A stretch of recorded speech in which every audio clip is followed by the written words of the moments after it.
Heather McDonald has got the juiciest scoop.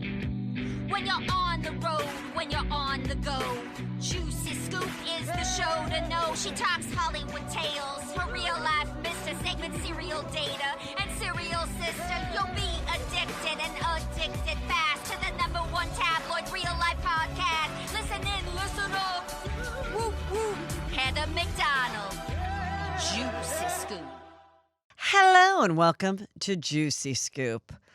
All right, I have a great interview for you where I interviewed a woman who has one of the most unbelievable stories about her marriage that won't be believed. It's super juicy. But first, let's get into some hot topics. But not until I tell you once more, because I do not want to hear you cry about it, that you better get your plans together for Vegas. November 14th. That is a Friday night at MGM Grand. You've got to come to my show.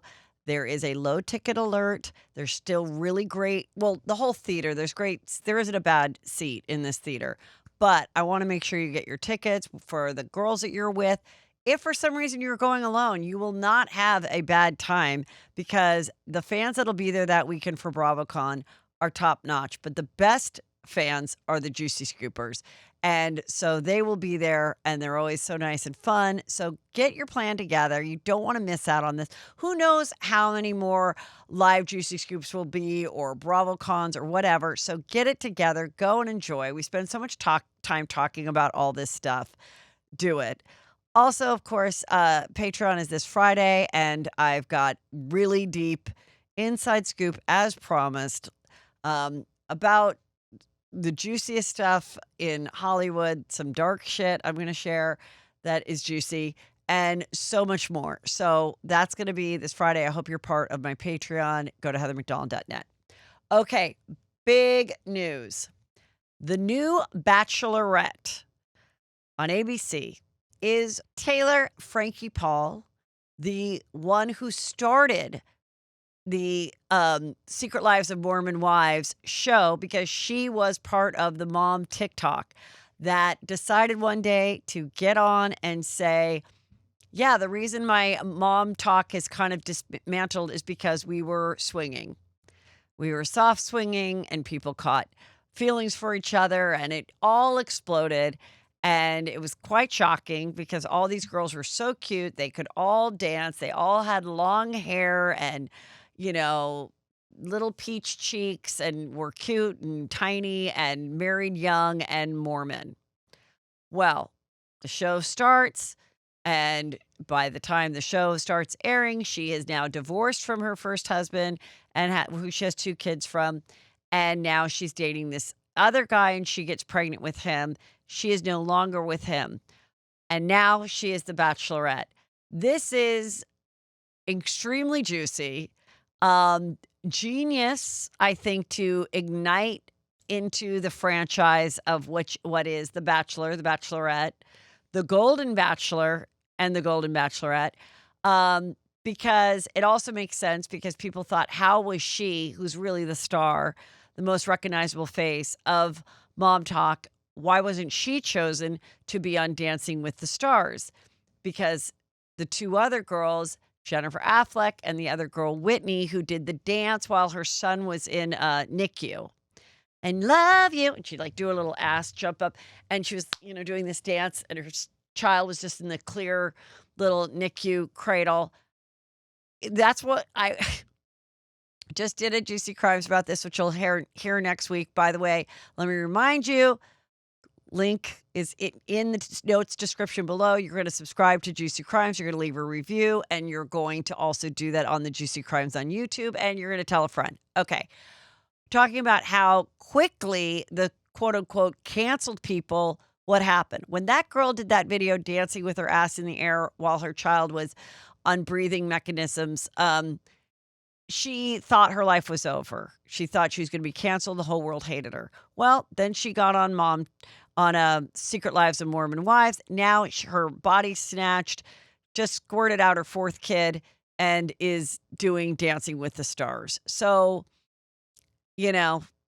life can work out, girls. This episode of Juicy Scoop is brought to you by Booking.com, Booking.yeah. From vacation rentals to hotels across the U.S., Booking.com has the ideal stay for anyone because there's so much to choose from in whatever city you're looking at.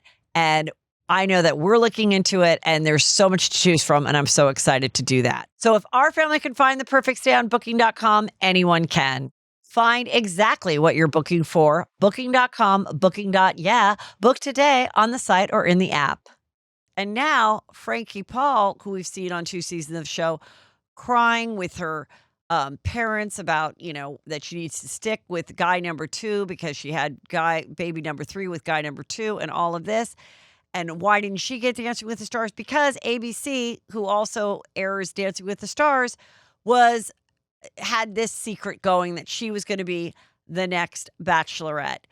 This is very juicy because I don't even know, and you guys would know better. I know we've had contestants, men and women, on the Bachelor franchises, Bachelor and Bachelorette, who were parents with one, maybe never more than 2 kids, but mostly I think just one. But and that's always like a controversial thing. And usually the Bachelor or Bachelorette doesn't know that the suitor is a parent until like the 3rd or 4th date where they've hung out with them. And they're like, oh, I love that you're a parent. And then maybe we see the kid and then maybe we don't.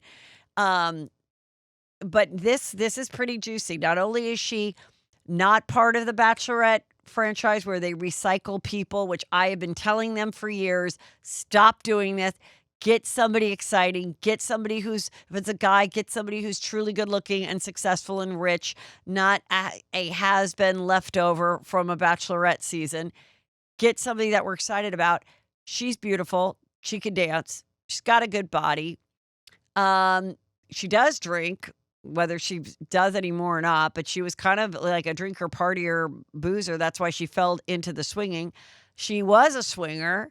She knows how to side swing, which means like it just starts off, I guess, with you laying next to each other.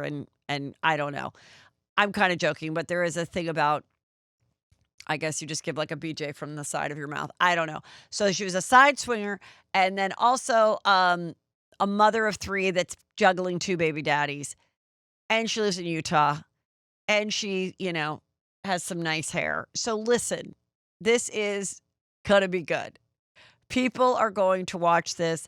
This was a very good TV move on their part. Also, The Golden Bachelor is happening. That comes out September 24th. And one of my very best friends that I have known since my early 20s, that is the reason why I became a stand-up, because we had a job together and she threw down the Learning Annex magazine, and she said, leave this dumb cubicle job at Robinson's May and become a stand-up. She is on The Golden Bachelor, and her name is Maya. I can't tell you what's going to happen because I don't know what happens. They're sworn to secrecy, and I do not know. But she is a mother of 3, recently divorced. So she, too, is a mother of 3. It's going to be good. I feel like this franchise is It had a big dip, and I think it's back, and I think this is going to be a very exciting season. Okay, now we're going to get into one of the juiciest marriage stories I've heard, and coming off on the Mormon talk of Secret Lives of Mormon Moms, Secret Life of Mormon Wives. This woman that I interviewed has such an interesting, inspirational story about her life, and it did come from the Mormon church. Her marriage, what happened in her journey with her husband. And it's just, it's a good one. You will like it. It's juicy. So sit back and enjoy. And here we go with my interview. Thank you. I am very excited to talk to my first time guest because she has a very juicy book coming out about her life that I love. I love the subject. So you knew you'd be perfect for Juicy Scoop when you reached out. Jessica Frew. The book is called Shove Your Shoulds. And I mean, let's get into what got you into realizing that your life is pretty crazy and that that you can also help people in the process. Yeah. It's always funny because I don't view my life as being crazy. I'm like, oh, this is just my life. And people are like, girl, what just happened to you? Like, what have you been through? But yeah, I mean, you want me to go into the story, tell you all the things? Let's just kind of start. So, I mean, the line that caught my eye was I found out, my husband told me or whatever, I found out, and we're going to find out in the interview how, that he's gay, which is something a lot of women deal with. It's not an unheard story. But then you went and met the man he had an affair with and had dinner with to kind of get the scoop. Yeah. But then you also went back to the original gay husband to see if you could date him again. Yeah. Then you got married. So I want to hear all of it. The things. First of all, where did you grow up and everything? Yeah, so I grew up mostly in Idaho. I was raised in a very conservative Christian religion. We are Mormon, LDS, Church of Jesus Christ of Latter-day Saints. I will get crap if I do not say the full title, so there you go. But we were, and my husband, my first husband was as well. We were both raised in this community and very much. Were your parents and grandparents were they for generations? Yes. You were Mormon? Yep. And so does Idaho have a big Mormon community? Oh yeah, it's similar to Utah. It's not quite as much, but very similar. And so like Matt and I, my current husband and I always say like in Boise where I live, if you go outside of Boise, it's little Utah. Like all of the surrounding areas just feel like Utah. There's lots of Mormons, all of the soda drink shops that you see, like all of the things, Secret Lives of Mormon Wives. I didn't know that totally that. Okay, I didn't know that the dirty soda means you get like a soda pop and then you put like cream in it. Yeah, it has like coconut cream and lime. Into like a That's root what a beer dirty. Or Yeah, like so if I'm going to get a dirty soda, I thought you can't have caffeine. Okay, so yes, there was like at one point where people, I don't even know where it came from, but there was this thing in the church saying that we couldn't have caffeine. I'm like, I've never heard this. Like, I never heard these rules that we can't have caffeine. Coffee was always a no. And like black tea and green tea, I don't know. I don't understand. Where it started? Yeah. I mean, there's we have a word of wisdom that they live by that's supposedly scripture. And in that there is like no hot drinks. And so I'm like, did they just take that? But all of us drink hot chocolate. Like, so I don't know. And herbal teas are fine. I don't know how the lines all came to be drawn. But it is interesting. Yes. Like my ex-husband, when I married him, he's like, you can't have caffeine. And I'm like, what? I didn't drink caffeine growing up just because I had heart issues, but I didn't understand. I'm like, this is not in church doctrine. Like, this isn't a thing. Okay, so yes, dirty sodas. So you have all that, and you meet your husband. The first husband's name is Matt. Yeah. My first husband is Steve. So I met Steve in college. Okay, which college was that? We were at ISU, which is in Pocatello, Idaho, super little town. And we met there. That was not a religious college? No. No, neither of us went to BYU or a religious college at all. But I remember meeting Steve, and it was like, I knew this guy was going to change my life. And he did in many ways that I did not expect.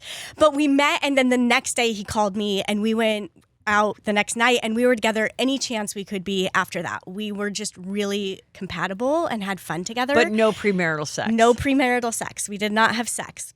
And it's interesting because later we were talking and Steve's like, I hadn't even really made out with anybody until you. I'd kissed a couple girls, but nobody ever interested me as far as girls went until then, because he's like, I don't know. And he always said the thing that attracted him to me was just that I was not afraid to be myself. He's like, you just showed up as you. And I couldn't put that together with like the church thing. And also you were bold and loud and didn't dress like everybody else. And so I think that's kind of what made our connection work. We met in February. We were married in December, very much typical in the Mormon church to get married very quickly. And we got married in the temple, all of the things. And so you're sealed and all that? Yep. He and I were sealed. We did the whole shebang. Okay. And it was interesting, like a few days before our wedding. Which sealed means that when you go, if you believe, when you go and after you die, then the two of you will be hanging out for eternity. Yeah. and like your kids. So any kids that you have within that marriage are also sealed to you. I find it so interesting because I've talked about this before. I mean, obviously there's been a lot of interest in Mormonism in reality TV. We have Real Housewives who are Mormon. We have the TikTok girls, Secret Lives of Mormon Wives. And the amount of divorce is sort of surprising to me because growing up Catholic, it was like we were told like, well, Mormon is a way more like stricter religion about stuff like that. But there's so much divorce. Now, what happens if you divorce someone who you were sealed with? Can you get that removed like the way Catholics get, I forgot the word that you use when you get married in the church, but you can get it not exonerated, but like taken away so you can get married in the church again, which doesn't really happen. Most people get married church in once. If they get married again, they don't even try to like do it. But done. For super religious people that were like, then you have to prove like that he lied to you early on, or he was mentally ill, or she was, or whatever, to get annulment. Yeah, Catholic annulment. That's what it is. Okay. So how does it work with the sealing? The sealing is interesting, and there's a lot of controversy around this, quite honestly. So in a sealing, if you get it, you can get it canceled, is what it is. And you have to get like basically permission or like a letter from your ex, and you have to go through this process of canceling that. Now, women are still technically sealed to their exes until they are married and sealed to somebody else. And men can be sealed to more than one person, but women cannot. So maybe it's that like my husband, Matt, is still technically sealed to his ex-wife and me. Because he and I did the temple thing too. So husband number 2 is Mormon too? Yes. Okay, so let's go back to husband number 1. Yes. So you guys get married, sealed, the whole shebang. Yeah. You're how old? I was like 19, 20. I was 20. Did you guys have kids? We ended up having a daughter about 5 years in after like some fertility stuff. And I knew he was gay at that point. So he came out. Wait, so let's hear about that. So what year and how far into marriage did you suspect first, or did he tell you before you even suspected? He could never. So I knew before he could even say the words, I'm gay. So I found back in the day, there were all these pop-ups that would come up on your computer. So I opened up our laptop one day, and he's at work. And what year is this around? This would be like 2004. Okay. Yeah. So right around there, 2005. All of these pop-ups start coming up on the computer, and it's all porn, which I wasn't shocked by. I knew he looked at porn, but it was all men. And I was like, I didn't know this. And I knew, like, sure, there's some straight guys that look at gay porn, but there was something in me that I was like, my husband is gay. Mm-hmm. And when he came home that night, he knew I wasn't okay. We talked about it. I said, and how did you say it? I said, are you gay? Like, Steve, are you gay? And he's like, no, I just felt it was better to not disrespect women. And so I convinced, so I only looked at men. Like, I didn't want to disrespect women. This is like how deep in denial he was. Yeah, that's crazy. He was so deep in denial. And he told me years later, he's like, that night was the first night I even let myself think to myself, I'm gay. Mm-hmm. It hadn't been until that point that he could even let those words enter his mind. Fast forward 2 years later, he's in counseling. And the counselor's like, hey, yes, you're dealing with all these other issues, but the main issue is that you're gay. And until you accept now, that. Was this counselor a Mormon counselor, or just a person that you guys found through like marriage and family counseling? I don't think it was a Mormon counselor at this point. I think we had tried a couple and we were like, and was he going to therapy alone or always together? On his own. Oh, this was totally on his own. Okay. Yeah. And the counselor's like, you're gay. And until you accept and love that about yourself, you're going to struggle with all these other things. Like, they're going to be an issue. And so at that point, Steve came to me. He told me he's gay. How did he tell you? He didn't actually tell me. So now, at this point, do you have your daughter? No. Okay. No. So this is like 2 years in, 2.5 years in. We're like in the middle of moving. And how often are you boning and stuff? Yeah. I mean, we had a really healthy sex life. Steve, when we talked about this at some point on our podcast, he was like, wow, I forgot we had that much sex. Like, How often were you having it? I mean, like 3-4 times a week at least. Oh, Like, wow, yeah. It was very healthy. And it was interesting because I talked to my friends who were in a heteronormative relationship, and they're like, we're not having that much sex. Right. And they didn't know Steve was gay. But I was just like, that's just what we do. Like, it's our thing. And I think it's because we were emotionally connected. Like, I was the only one that knew he was gay.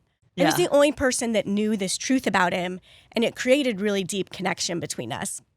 Anyway. But he was still coming around, like, making you feel beautiful while you had sex. And when you were to be having sex with him, would you think, I wonder if he's thinking about gay porn right now? Or did you never let your mind go there? I mean, during sex, I never let my mind go there. Like, I just... Enjoyed I'm yourself. Like, this is about us. This is about us right now. I mean, there were moments of thinking that outside of the bedroom where I'd question all of those things. And we got to a point where we would talk about like who we thought was attractive at the grocery store and like nudge each other. And we would with guys. Yes, with the guys at the grocery store. Because I really wanted him to feel safe being who he is and like accepting himself. And what were your careers at this time? So at that point, when I found out he was gay, Steve did hotel management, and we were actually in the process of moving to Belize. And so he was down there, and I had just quit my job. Why were you moving to Belize? He managed a hotel down there. We went on vacation. He applied for a job, got one, and we moved down How fun. there. Yeah. Was it great? It was really fun. And that's where our daughter was born. She ended up being born in Belize. What's the gay life there? I mean, gay scene. There's not much, which was good for our marriage at the time. You know? Okay, yeah. It was like when I got a hotel to work at in West Hollywood, everyone. Okay, yeah. I remember him coming on trips to California, like work trips for trainings and coming things. back real happy. No. And coming back, and no, he would feel so much shame and guilt because he would go to like the gay parts of town. And he'd tell you all this. He would tell me this, and he'd never. I mean, he did things that were outside of the boundaries of what I felt was appropriate for our marriage. Like going to like clubs and going to porn shops where they have like the little rooms and people knock on them to see if you want help and things like that. And he's like, I never let anybody in, but he would go do these things. But he would tell you like, hey, by the way, after work, I'm going to the peep show. He wouldn't tell me before. This was always after the fact. So it'd be like, oh, how was work? It was great. Actually, last night I just like got an itch and I went to a gay club. He would tell you like how would he tell you? He would tell me. I mean, like it was that? usually after he got home, and it would be like a check-in because I knew these things were quote unquote temptations for him or things like that's how we talked about that. Where's your family? You're not sharing anything with your family, no, are you? Our family doesn't know. Steve's mom, he told his mom like a year before we got divorced. Okay. She was the only person in the family and what that was knew. her reaction? She was a mess, like total mess. It's been a rocky road with family and navigating all of that, and some of that is more like Steve's story to share on that end of things. But it was a lot for our families. Yeah. But yeah, so I mean, these were conversations we had. We were very open with each other, and it took Steve often time to be able to own some of the things that were going on or be able to tell me. But I always knew something was going on. Like I knew Steve well enough to know something had shifted, something wasn't okay. And I knew the instant he had an affair. Like I knew So all that those other second. times, besides peeking at gay porn in the privacy of his own computer at home, when he'd go to actual places where gay men were, he would just say, I just looked. Did he ever say I exchanged numbers? Did he ever say I did a handy J but nothing more? Like, None of that. None of that. Do you believe it? I do actually. Okay. Just because he's been so honest with me. He had no reason not to tell me. And you were never afraid that he would cross the line and then possibly not be open with you and bring you home some type of disease? I was worried he would cross the line, that there would be an affair. Like I wasn't dumb. I knew that was a real possibility for our relationship. And stayed in the relationship knowing that. Like I knew that I was choosing into something that was very highly likely to end in divorce and or an affair. And so... And did you feel like you were kind of being like the ultimate ostrich with your head in the sand procrastinator? Because like you did love his companionship and everything, so you're just trying to tell yourself that this could continue, even though your soul was saying this can't go on forever like this, and it's not fair to me? You know, I stayed until it really didn't feel right. There was a point, I mean, after he had the affair and stuff, and we still tried to make things work after that, there was a point where I was like, Steve, you're ready to just go embrace this. Like, go be who you were created to be. And I'm good. Penny's our daughter, we'll be fine. Like, we'll figure all of this out. And so at that point. Well, let's go back because I'm jumping ahead. Let's go back to the infamous day of where he hasn't said I'm gay, but he says I like gay stuff and looking at men and attracted to men, but we're still having sex, to the point where he comes to you with this bombshell. And where and when and what did he say? Okay. So when I found out he was gay, he didn't actually come to me. What happened was he had moved to Belize and he had bought a bunch of stuff like at our church's bookstore. But weren't you living in Belize with him? I was like getting our house. Oh, you were to join him. Rented and like the car sold and like that type of stuff. But you were planning on moving in 3 weeks. Yes. And at this point, he's like, hey, I have some stuff I need returned to the bookstore. Will you take it back for me? And I'm like, sure. Like, I'll do that after you leave. So I'm in line at the bookstore, and it's our church bookstore. And I'm looking at the receipt, and it's like homo, because it just has like the first part of all of these books that he bought. And I'm like, oh my gosh, he's come to terms with the fact he's gay. But wait, and so the Mormon bookstore has homosexual books? They have things for individuals, and they'll say like people who struggle with same gender attraction. So it's a book to kind of try to convert you back to being hetero. To help you stay in a heteronormative relationship, to give you hope, to help you stay like in line, like keep the path type thing. And which I didn't know they had until that moment either. I was like, what the heck? And he bought them and he was returning them after? He was returning some other stuff and he forgot that was on the receipt. Oh, I see. Okay, go. So, and like his counselor was like, they probably have some stuff at the bookstore. Go pick it up. So he did. Okay. To take with him to Belize. And so I was returning this stuff and I was like, oh my gosh. So I went and bought a couple books and started reading stuff. And I called him and I'm like, hey, just so you know, like I went and got this. I saw this on the receipt. And I'm like, I'm assuming you've come to terms with the fact you're gay. And he's like, yes, I am gay. I am like, whatever. And my current husband, Matt, is always like, why did you not leave right then? Like, why did you not leave? Like, you were already separated. He's in Belize. You don't have your assets are separated, basically. And how old are you at this point? I was 23, 24. Okay. Yeah. And during those times of having regular sex, you weren't successful in getting pregnant, or you were? We were actively trying to have a kid. We were actually in like artificial insemination, and so you went to that because you couldn't get pregnant. Was it your? Did you ever know whose issue it was, and why you guys couldn't conceive? I've never been able to get pregnant again. Okay, I've randomly gotten pregnant once, and so I'm assuming there's something off with me, but nothing that they've ever pinpointed. Okay, and so I had my one, but I got pregnant with her when we moved to Belize. So at that point. But through IVF? No, I ended up just naturally getting pregnant. With Steve? Mm-hmm. Yeah. Oh, okay. Okay. Yep. So, continue. Yes. So he says that to you, but you're like, but I'm still going to be your wife? Or I mean, we talked like, what does this look like? What do we want? And we both were still in it. So we were like, okay, let's keep going forward until this doesn't work, basically. Like, that's kind of how it was. And at that point, you didn't say, but if you're gay, are you going to want to actually have intercourse with a man?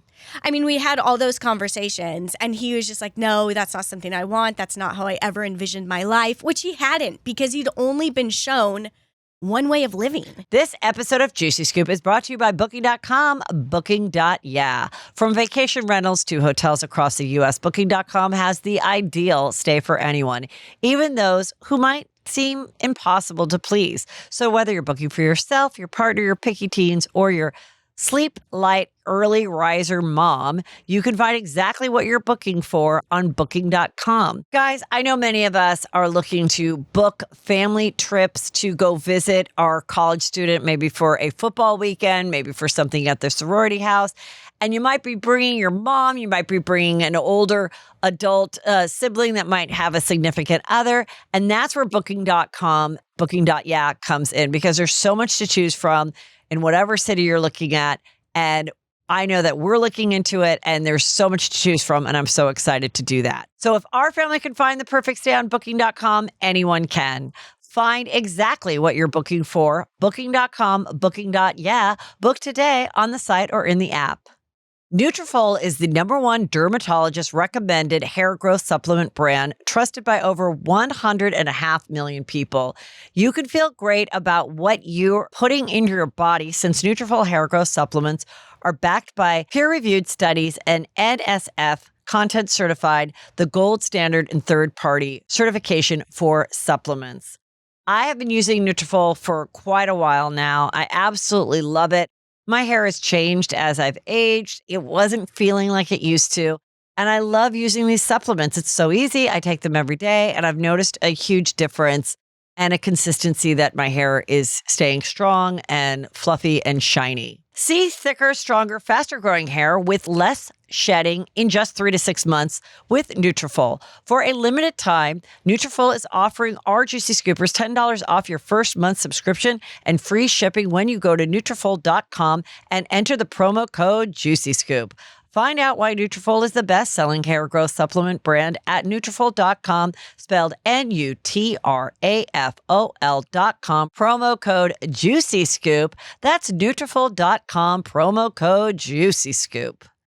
I'm going to ask you something. Ask me the things. I mean, were you like, do you want to be a top or do you want to be a bottom? What do you see yourself as? And does that freak you out? And did he ever ask you to peg him? No, And I actually had offered to do things, and he's like, nope, I can't do it. I can't mesh those two worlds. Okay. But did you ever ask him about what he desired in a man-on-man relationship 100%. And what role he would play? But I think he couldn't even picture that or grasp that in himself until he had the affair.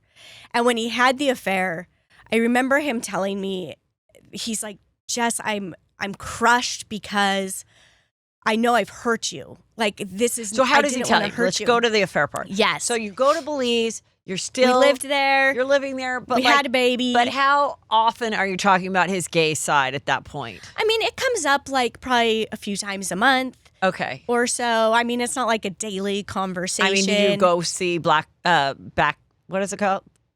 Mountain? What was it called? Oh, he was watching that. Wait, what was it called? Brokeback Mountain. Brokeback Mountain. Yeah. Did you go when that movie came out? Did you guys go see it? He had already seen it. That came out. You'd already seen it 10 times. Yeah. I'm sure I do remember that was one he watched a bunch. You're like, it's like the child that's always watching Frozen. You're like, oh, yeah, my gay Mormon husband is watching. Why don't we just buy the DVD at this point, sir? You don't have to keep checking it out. Okay, so what happens? Get to the day. Yeah, we had moved back from Belize. We were in the States. We had our daughter. She was almost 2 at this point. And Penny and I had gone home to Idaho for a family reunion. And we came back, and it was Labor Day weekend, actually, which is coming right up. And we get to the airport, and Steve picks us up. We come out, and Penny runs over to Steve and throws her arms around him. And I'm just standing there watching this cute little moment. And also, I felt sick.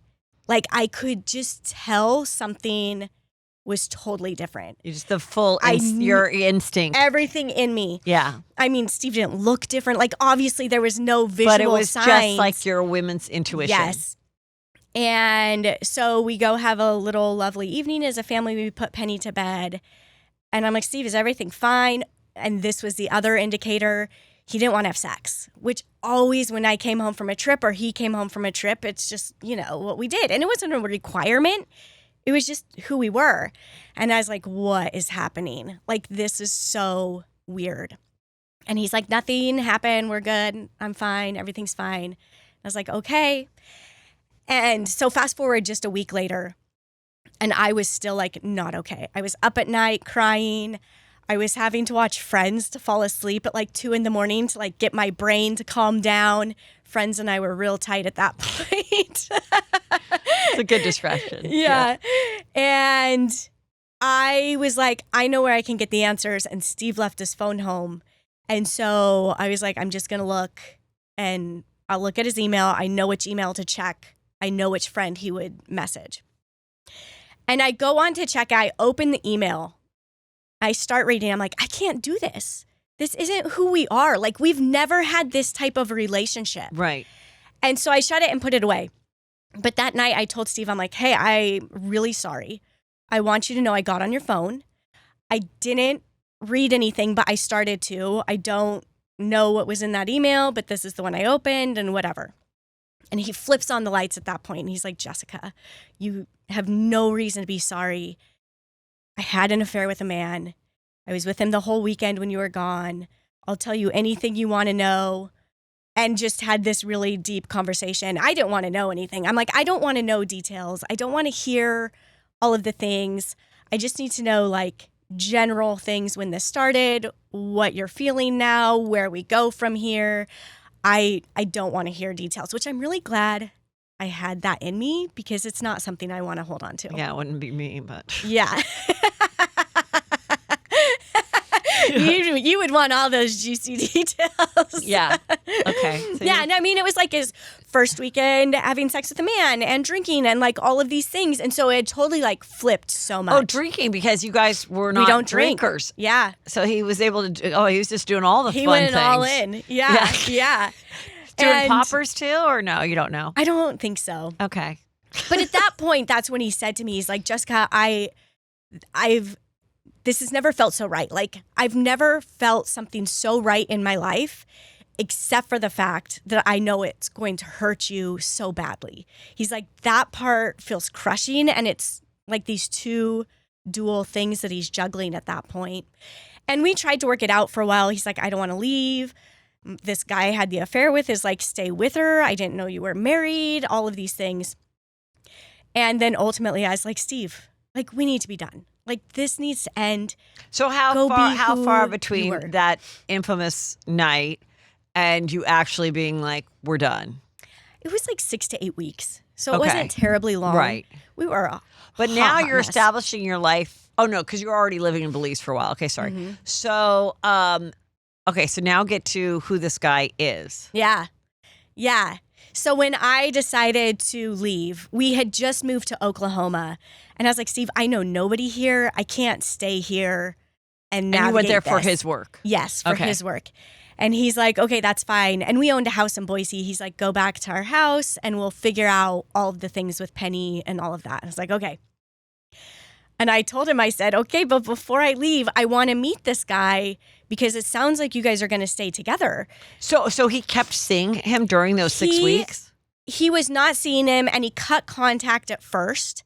But then I knew there were emails or texts going back and forth. Because you're looking at the phone? No, just because Steve would, like, I kept checking in, and Steve was honest with me about it. Okay. And so I was like, listen, like, your words are telling me you want to be with me. Your actions are speaking otherwise. Like, let's just be done. Like, we can figure out something new.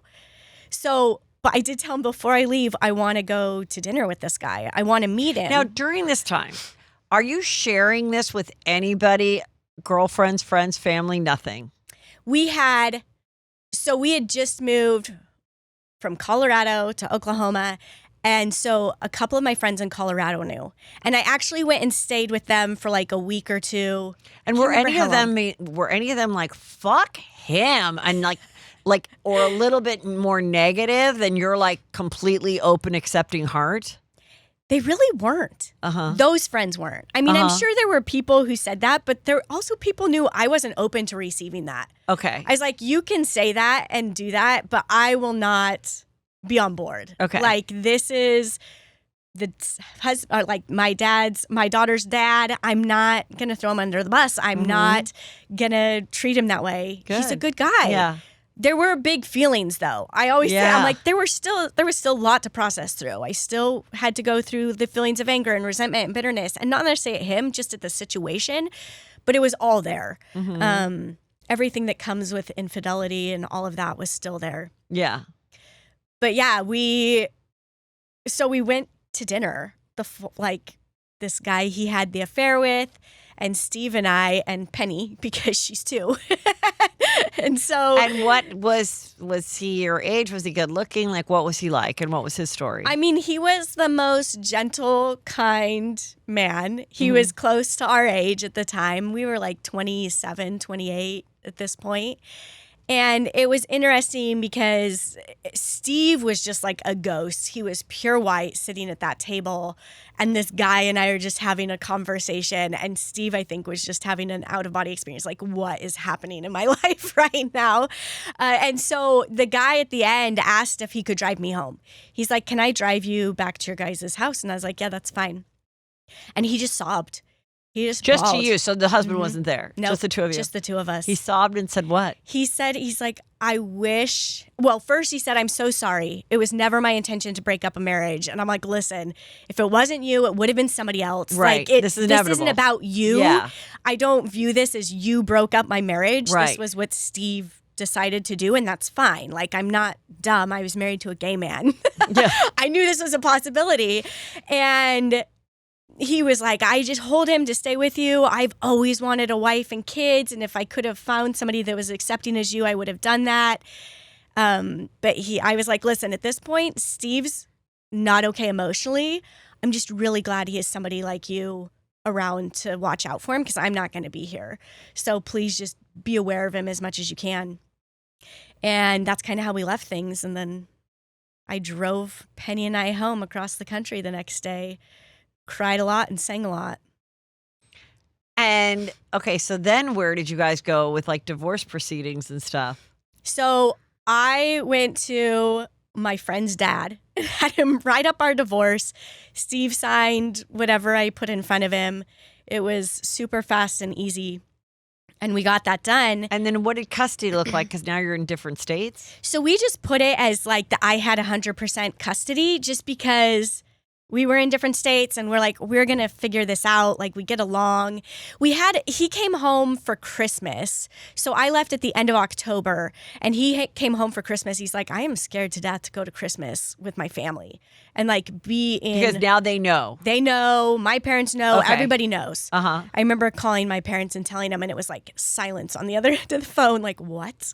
And were they at all like negative towards him? Like, what the? How could he do this to you? Why did he ever marry you in the first place? Was there any that kind of reaction? I mean, initial reaction, sure. Like, there was some of that. And I remember my mom, we went shopping after I got back there to pick up like some house things that I needed. And I needed a strainer, like a colander. And we're in Walmart buying whatever we can get. And she got so pissed in that aisle, like just pissed. I'm like, the strainer's what brought it out, Mom. And she's like, yes, I'm just so mad. And I'm like, let it out. Like, you get to be mad. Like, this sucks. Yeah. But there were moments of that, but they also they followed my lead on my side of my family. My family very much. My brother got really pissed for a while, one of my brothers. And then I told him, I'm like, listen, you can be pissed as long as you want. And also, Steve's going to be at her birthdays and he's going to be at holidays and he's going to be at all of these things because that's what we're hoping for Penny. I'm like, so if you want to be there, you got to figure this out. You can be pissed, embrace it, but then figure it out. And so he came around really quickly too. But Steve coming home for Christmas, he's like, I can't do this on my own. So I went and spent Christmas with Steve's family. And we got family pictures taken, Steve and I and Penny, because we didn't have any family pictures. And I wanted her to see like us together and how much we loved each other and all of that. So we have the cutest family pictures. We were both really skinny because we were on the divorce diet. So they're rocking. And so now let's go to where you wanted to give it one more chance with Steve. Oh my gosh. Yeah. How did that come about? So I started dating very quickly. I think I'd processed this as being my reality for quite a while. And so I started dating pretty quickly. And I was dating this guy. And I messaged Steve one night. And I'm like, hey, I'm falling in love with somebody else. And I know you had messaged a couple times saying that you might move back here, that you might move up to Boise. And I don't know if that's for me or if that's for just so you can be close to Penny. And either one's great. But if it's for me, you need to let me know now. And he calls me the next morning and he's like, Jessica, I can't leave you. I can't do this. Like, I'm still so confused. Now, are you legally divorced? We are legally divorced at this point. Yeah. And how old is your daughter now? She's still 2. Like, Okay. this is all within a year. Yeah. She Okay. turned 2 right after I moved home to Boise. Okay, got it.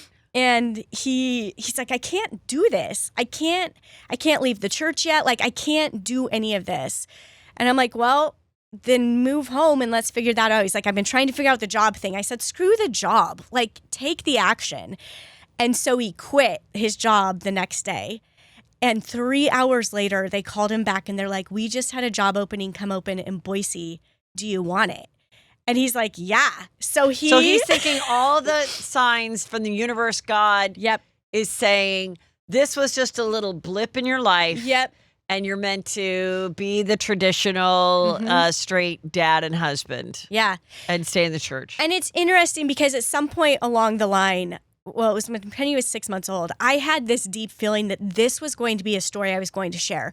But at that point, Steve and I are married, and I thought it was going to be how we made this relationship work in the church. And, you know, you can have a mixed orientation marriage. You kind of had like a vision of of this. I know this bad thing's happening to me, but I know it's going to be something bigger later in the future. That's really, I'm kind of like that too. So it's really interesting when you look back and you're like, no, I knew there was something like in the future. There was more for this. Yeah. And it gave it deeper purpose. Right. But like now, I'm so glad that's not the message I'm sharing. Like, I give support to so many women who have had a partner come out, and through our podcast, we've helped so many people. And so I'm grateful for that. Okay, so get back. But I'm really glad. He comes back. He gets the job in Boise. Back, yeah.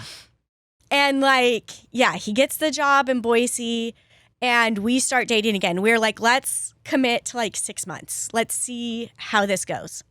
And it was a complete shit show. Like, there is no other way to describe how that went. How was it a shit show? I mean, he's like drinking behind my back, which I didn't care that he's drinking. I'm like, just be honest with me about it. And he's got guys behind my back, and we aren't sleeping together because I'm like, I am not sleeping with you. I don't know where you've been at this point and what's going on. Did you say you got to be fully tested before we get intimate? Or? I was like, I won't sleep with you again until we're married. Oh, okay. Partially just because of my own boundaries with, I don't know what this is going to be. I don't know where you've been. Like, I'm not doing this until Smart. We're really committed. We know what it's like to be together. So this isn't a question on that end. But it was a mess. And we were both so emotional and all over the board. And it was interesting. He was going to church. He came to the same church congregation as me. And my current husband had just moved into that ward too, or like the church congregation, and he and Matt became friends. So Steve and Matt started mountain biking together, and they would always leave from my apartment complex because it was near the trailheads.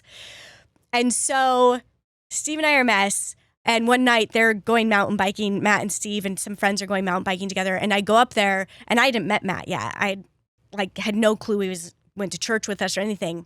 I took Penny to see Steve, and Steve's like, hey, this is Matt. He goes to church with us. And I saw Matt, and I was like, I'm going to marry that guy. I was like, that's my future husband. Steve and I ended it a week later. You didn't think at one moment maybe they're fucking? No. Did not cross my mind. How long are these mountain bike rides? Steve did always he tells Matt and I both this. He's like, I just would ride behind him and be like, that man has nice calves, which is very true. He also told me once when he was really wasted that Matt has really nice pecs. And he was like, no, I didn't. I'm like, you did tell me that, Steve. And he's like, no way. It's like, you were also trying to kiss me, but So you guys never, in your attempt to try to get back together, did you live in the same home? No. Okay. He had gotten an apartment. I was living in our home, and you never were intimate again? This is what the main deal breaker was for me. Is he really wasn't attracted to me after he had the affair with the man. He was up until that point, and then it kind of cut that. And I felt guilty for a while, feeling like, why do I need him to want me? Like, why is this such a big deal? I'm like, that's like what a marriage is. Like, This is a big thing that makes it different from any other relationship. Of course I want to be wanted. That's so natural in us. I want to be desired. I want somebody that wants all the girly parts and all the things. And so So yeah, that's what ultimately I was like, I can't do this. You don't need to do this. Like, we don't need to do this. We're going to be fine. We're going to be friends. Let's go our ways. So we did. Once it was over that time, it was like done. And then, so then you start dating. I called Matt. I reached out to him. I think it was on Facebook Messenger the next week. I said, hey, Matt, you want to go to my friend's party with me? And he's like, wait a second. I'm so confused because he didn't know enough. Yeah. He just And you're knew. still going to Mormon church every Sunday? Yeah. Mm-hmm. Do you still go to church now? Up until the beginning of this year.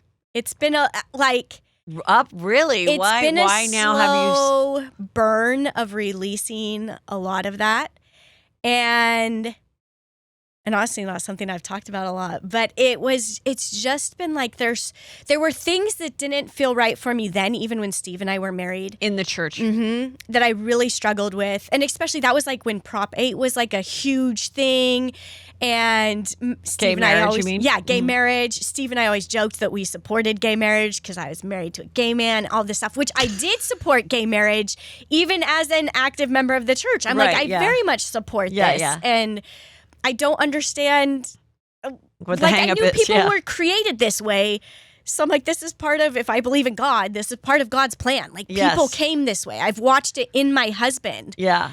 And so there was no question. Anyway, there was a slow unraveling for me of what I believe and all of those things. I have nothing against the church. I'm not like angry or bitter, but it doesn't resonate for what I believe in what love looks like or what God's love looks like or any of that. So In going, now I've never been to a Mormon service. So I can only compare it to what I've been to in Catholic, which is like a whole, their mass is like a routine of things. And, and I've been to like Christian stuff where there's like a cute preacher and, with like maybe like some tats or something. And I'm like, okay, I do see that this might be a little more entertaining, but what is it? What is a Mormon weekly ceremony like? yeah. So one of the things that I have liked about the church, and now I kind of see as like, I don't know if this is a good thing or bad, but there's the same things taught all over the world every Sunday. So we have like the same messaging, at least there's 2 hours of church, at least the second hour is very much like, if you're having this lesson in Boise, Idaho, you're also having it in Europe somewhere. Like, it's the same lesson. It's the same type of program. And which made it like when you did travel, like when we moved to Belize, there's a community there that you instantly feel connected to and that feels familiar, which always But I mean, felt good. that's like Catholic too. It's But is it like the Catholicism is same? universal. Yeah, so it's like there's like a calendar. Okay, Okay, and see, I so didn't even the know that. scripture, like you're reading the same scriptures leading up to Christmas, Yeah, and the same is leading up to Easter. yeah, And so, yes, if you're going That's to cool. mass in this place, I usually believe all getting the something scriptures similar. are the same. What the eulogy is like the speech. Yeah. So usually that's for a funeral. The I forgot like well, like after they read like the gospel, yeah, which is in the Testament, Second Testament Bible of like Jesus, and then the priest. It's up to the priest to say, I met this woman at Target. He could say whatever he wants and somehow relate it. That's so, and some priests are way more entertaining than others. Some are podcast worthy and some are not. You know what I mean? Like, so you're like, oh, okay. So then those might become more popular. And then sometimes you're stuck with a real dud. yeah. And you're like, I don't even want to go to church anymore, but I have so much guilt about not going to church, but I'm not really getting anything out of it. Yeah. And I think that's what Catholics like struggle with, and the same type of thing, and that the universal like laws of what is okay and what is not, which is changing in the church as well, especially with gay acceptance with the last pope and the previous and the new one, which is good. It's like the same thing, and then we used to call it. But growing up, my dad would be like, "Oh, she's a cafeteria Catholic." You Yes. could take Yep, what yep. you want, like. you will be on birth control, even though they're against birth control. Yeah. You are accepting of gay couples. That type of thing. But if you're truly the Catholic, you find the church on vacation. Yeah. And we used to be that family that had to find the church on vacation and go do it. And then that's so funny. And then even as my parents got older, they started to blow it off. Yeah. And then it's like, oh, and then you finally realize, well, I'm an adult. What do I want to do today? Yes. And I believe that if I'm a good person, there isn't some checks and balances in heaven where they're like, can you pull up Heather and see if she showed up at the 11 a.m. mass or not? Like, whatever it is. Yeah. But other people feel like, no, it's my routine, like going to the gym. Yes. And if without it, I have a bad week and I need that spirituality and that community and all that. So I didn't really know that. So I'm like, I never really understood that it's there's a similarity in how it sounds, how it was sort of established in that it is like a similar thing in every place. Yeah. And one of the different things is that I know is a little different is so we have our first hour that's everybody together and they pick speakers from the congregation. Okay. So there'll be 2 or 3 speakers each Sunday that are from the congregation. And then the next hours are just teacher led. The second hour is so. Okay. Yeah. And so then did you ever feel like that kind of a thing? You believe in God, or what is your belief system that then said maybe this established thing is not working for me the way it used to, but I'm grateful that I got a relationship from God by being in it for 35 years or whatever it was. Yeah. Yeah, I definitely think that's how I feel about it. Is it gave me a base to believe in something greater than myself and to believe that there is some sort of plan for my life. That brings me comfort as a person. And not that I'm saying the plan's laid out, I can't mess it up, I don't have my own agency, but that I could be used for something good, or there is purpose to my life. Like I was saying, I knew I would share this story on some level of what we've been through and experienced to help other people. And knowing that brings me a lot of comfort. But ultimately for me, it didn't feel like love anymore. If I believe the things I believe about God, about the universe, whatever is out there, then the way we're taught in church doesn't feel like love to me. Like you're saying, all of the shame and the guilt and those things, and not accepting everybody fully. They're not truly welcome in our church. Steve, as Penny's dad, would never have the same privileges or experiences as me within the church if he came back. And that just doesn't sit right. Yeah. Yeah. That's really hard. And there's other things besides that. Also, patriarchy in how women are treated and all of those things. And I don't think it's done. I don't think it's done intentionally. I think there are people that do it intentionally. I think the mass as a whole, maybe it's not intentional, but there's just so much to unpack there.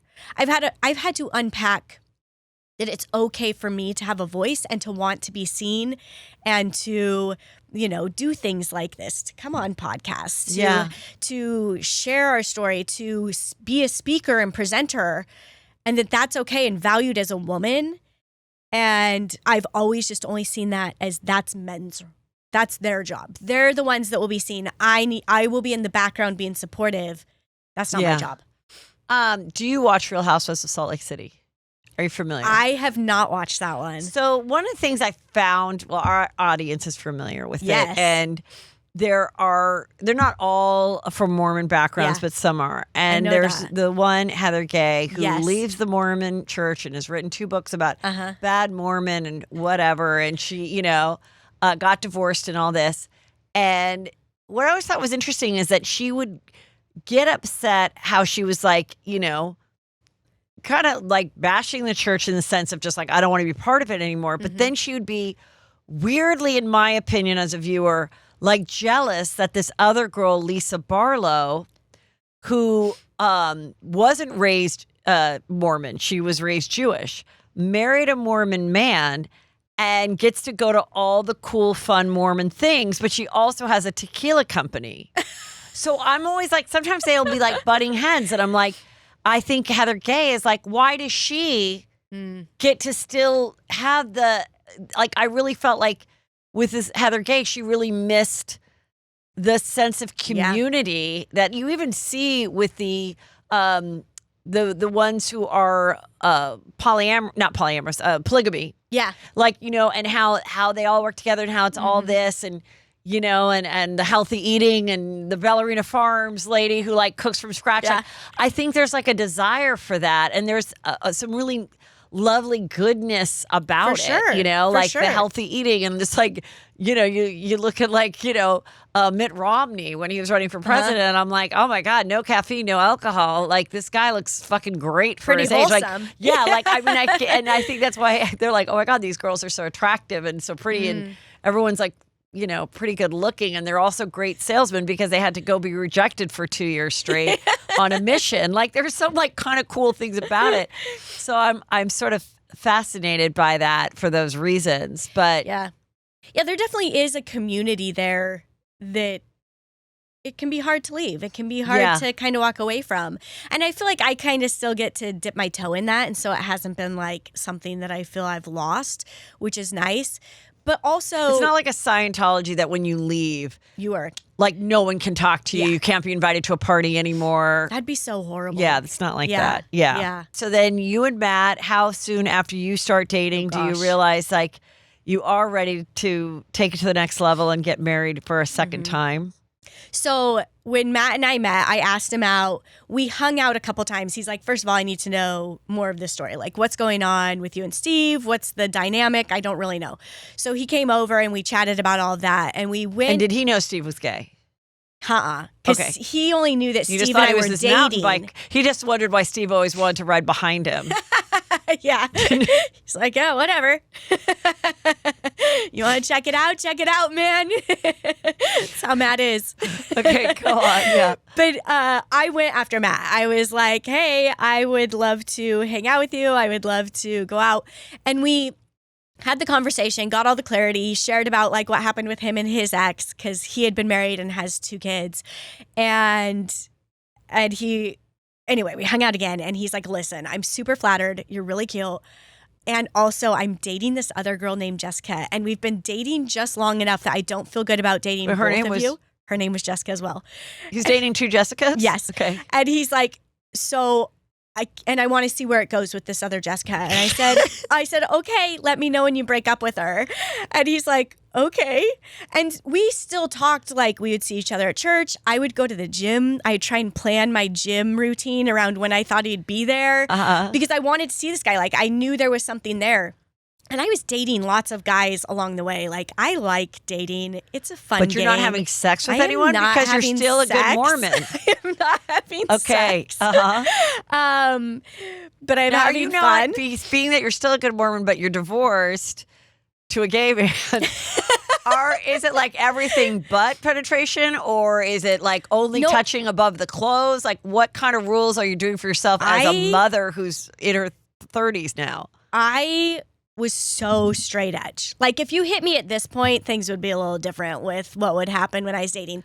But I was so straight edge in that, like, I mean, no guys touched my boobs. No guys, there was no dry humping. There was none of that. Like I was not, I know. Like, but it was just like, and I was fine with it. Like it took a lot of drama out of dating for sure.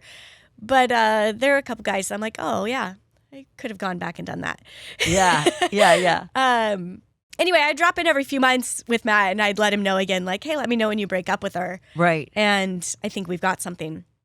So one day at church, he texted me during church. He sat by me, which was weird. And then during the second hour, he texted me. He's like, hey, do you and the kids, like, do you want to meet us at the park? And I was like, yeah, this is different.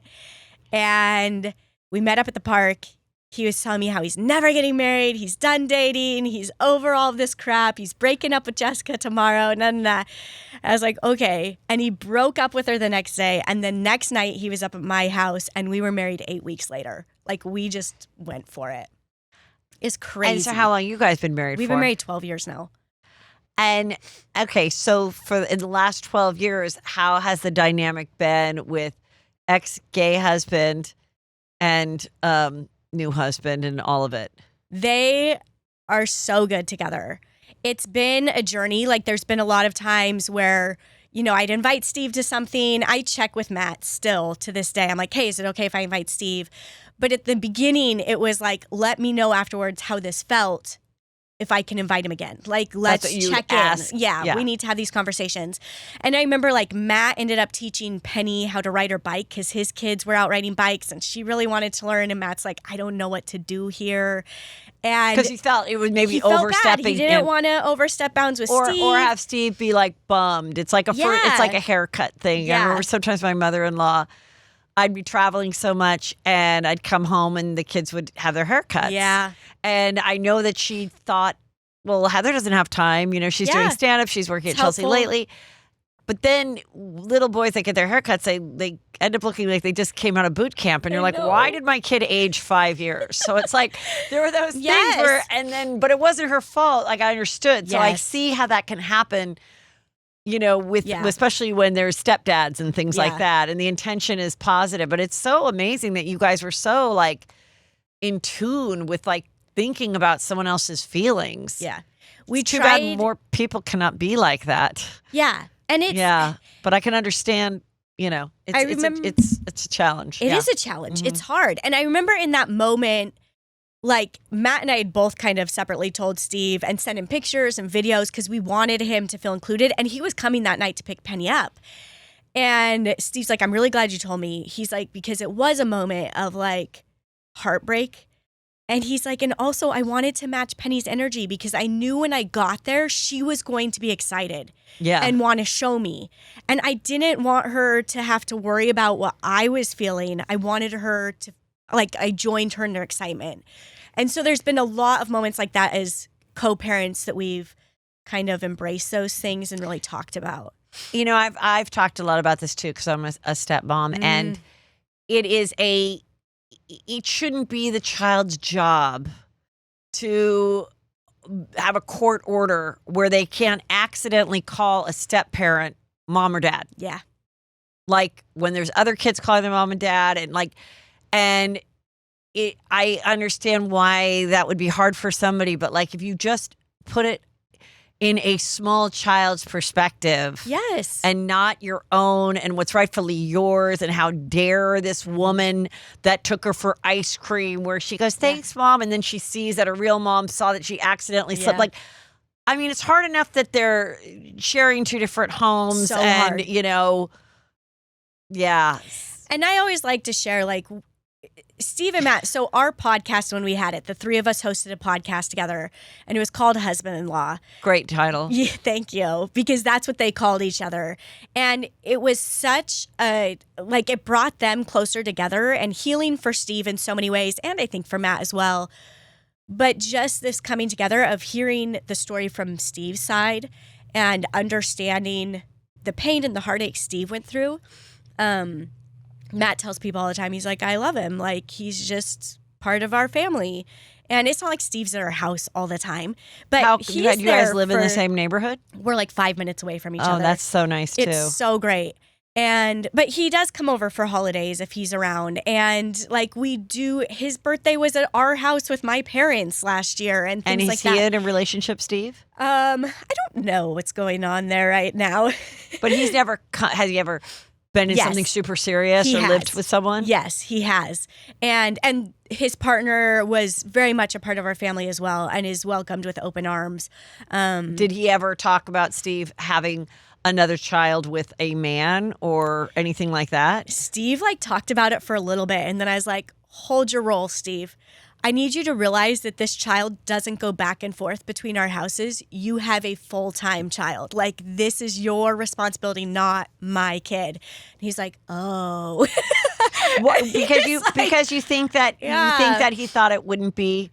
I think he just didn't think about the gravity of that. Of having another child with someone else. Like, this is a full-time job with this other person or whatever, not just me. He's always trying to get me to have another kid. I was like, I try, and I don't produce children, apparently. We got lucky with the one. So you and Matt, if you had gotten pregnant naturally, that would have been great, but you weren't going to go the next levels. Nope.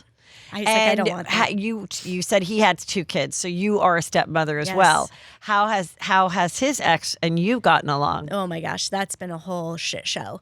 And I always say, like, the divorce was hard. Blending families and co-parenting and second marriage is the hardest thing I've ever done. Stepmoms, step-parents in general, it is a lot to navigate and to figure out. So my heart goes out to you as a stepmom. I don't know what your journey's been like, but it's a Lifetime movie, but it's very easy now. She's 25. It's very easy now, and it's been very easy for quite a while. But no, it's very, very hard. And, you know, it's very hard for anybody. And, So it's been a challenge for you. It's been a challenge. And I mean, Matt fell apart when we first got married. I think trauma from his first marriage came up that he wasn't expecting. And then I was trying to sort through, is this about me? Is this about something else? I don't know. He's not communicating because he didn't communicate in his first marriage. Like, that wasn't an open door. So we were dealing with that. And then on top of that, we're dealing with his ex-wife and the kids and all of that. And it was a mess. I left at one point. I was like, I'm not doing this. Like, I can't stay. I'm completely losing who I am. And I would rather lose him than lose who I was. Like, I can't. It's not something I'm willing to give up. And why was it so hard? Because I mean, there were things that were being said about me. There was parental alienation that was going on. Just all of those. I mean, at one point, Matt was accused of abuse to her, like domestic violence. And it came out that that was a lie. And just so many things. Those type of things are so awful. And like, did you do the exchanges at the police station? We did them at the church. Oh, at the church. Okay. At the end of all of that, it was those are always good before times. and after church, pick up and drop off. I'm still triggered. Like, if I go by certain police stations, there's one in Reseda that's where we used to do the exchanges. Yeah. And one in Fullerton. And they even have like a little box of toys, like for the people, because reason it's happening so for often. Someone who's like, why would you do an exchange? Because one of the spouses might make a false accusation that in just exchanging the child that you chuck something at them or do something physical. So you want police witnesses that everything is copacetic. Yeah. It's so not fun. It is not fun. It is so not fun. The way to do it, man. We did one at we did a fire station for a while. And I remember the day after, maybe 2 days after the assault charges were put laid out there. We met at the fire by the way, station. we had all that too. Yeah. We had all that too, yeah. We met at the fire station, and I'm in the car recording out the back window. Oh, we had to do the recording and too. Matt's got a recording going, and the kids are went out to their mom Jessica's recording this. And then there was this huge blow up, and we're like, why would you not expect us to record this? Yeah. You just accused him of assaulting you. We're going to have our backs. So there's been stuff like that. Now, we're good. We can sit at sporting events together. Now, how old are all the kids, Penny and your stepkids? Yeah. Our oldest is 18. He just left for college. Nice. And then we have Matt has a 17-year-old daughter that lives with us almost full time. And then Penny's almost 16 and she's with us basically full time. I mean, they see their other parents. It's just at that age, it's hard to go back and forth. Yeah, they can do their thing. Yeah, it's up to them to they've got cars to form their relationships and hope that those are good. Yeah. So tell us about the book and what it covers and why people should order it. Yeah.